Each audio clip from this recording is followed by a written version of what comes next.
미스터리 연구소, 보이니치 문서, AI조차 풀어내지 못한 암호학의 성대.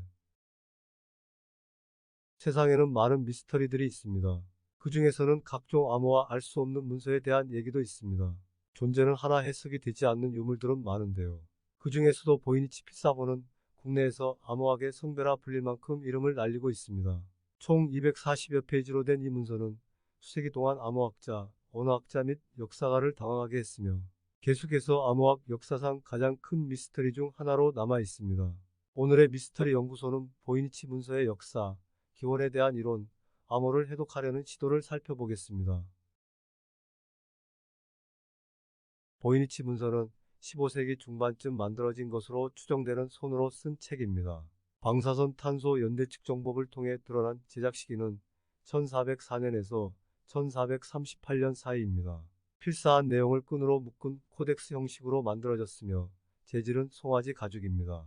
272페이지로 구성되어 있던 것으로 추정되나 일부가 분실됐고 현재는 240페이지만이 남아 있습니다. 이 책은 1912년 폴란드계 영국인 서적상인 월프리드 엠 보이니치에 의해 세상에 드러났습니다. 문서에 대한 기록을 거슬러 올라가면 확인된 첫 번째 주인은 신성, 로마 제국의 황제 루돌프 2세의 전담이었던 야코부스 시나피우스입니다. 그는 1575년생입니다. 이 책이 만들어진 시기가 15세기 중반임을 감안하면 만들어진 지 100년 이상 후대의 인물입니다. 허나 저수자는 물론이고 그 이전의 소유자는 확인되지 않고 있습니다. 보이니치 문서는 이후 여러 사람의 손을 거쳤습니다. 서적상 보이니치 사후 그의 아내를 통해 친구에게 전해졌고 다른 서적상 한스 크라우스가 이를 손에 넣었습니다. 크라우스는 1969년 책을 예일 대학교에 기증했습니다. 현재까지도 예일대 바이네케 도서관에서 보관 중입니다.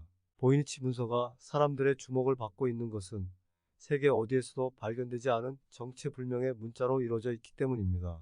200페이지가 넘는 텍스트, 사파 및 도표로 구성되어 있으며 사파를 보면 약학과 식물학, 생물학, 천문학적 내용으로 추정되는 것들이 담겨 있습니다.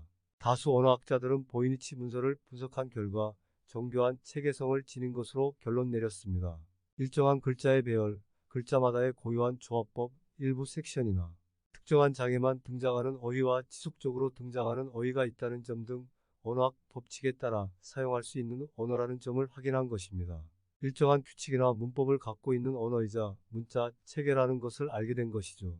문제는 보이니치 문서가 발견된 지역에서 사용하던 언어인 인도 유럽어족의 보편적 특징과 일치하지 않는다는 점입니다.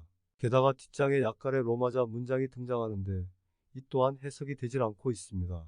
사파도 계속해서 논란이 되고 있습니다.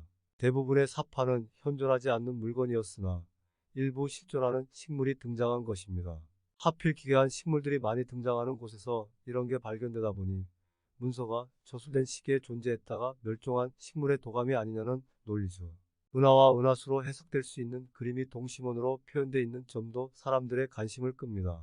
천동설이 유효하던 15세기의 별자리나 성단의 분포를 그려냈다는 것은 놀라운 일이죠.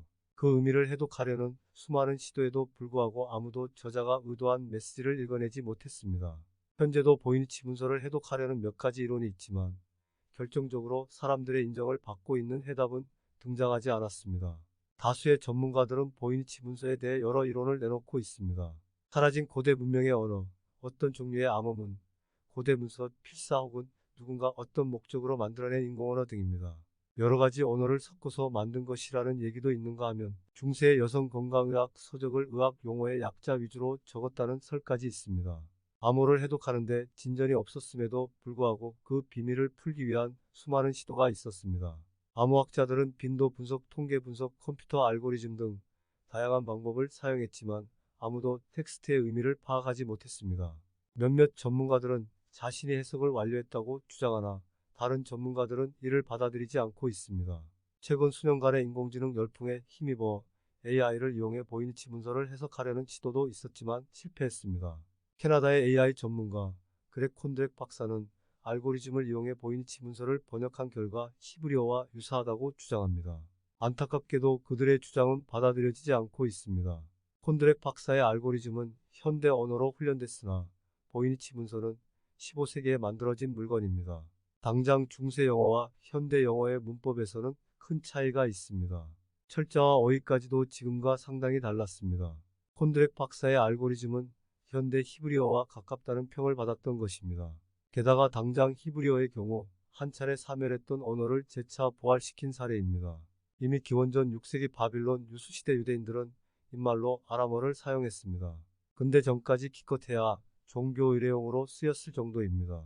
수천 년 전부터 사용되지 않다가 근래에 부활한 언어와 15세기에 알 수 없는 문자로 쓰인 언어가 흡사하다고 해봤자 의미 없는 우연의 일치 수준입니다.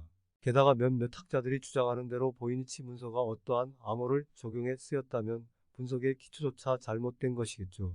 보이니치 문서는 발견된 지 수십 년이 지났음에도 언어학계와 암호학계의 역사상 가장 큰 미스터리 중 하나로 남아 있습니다.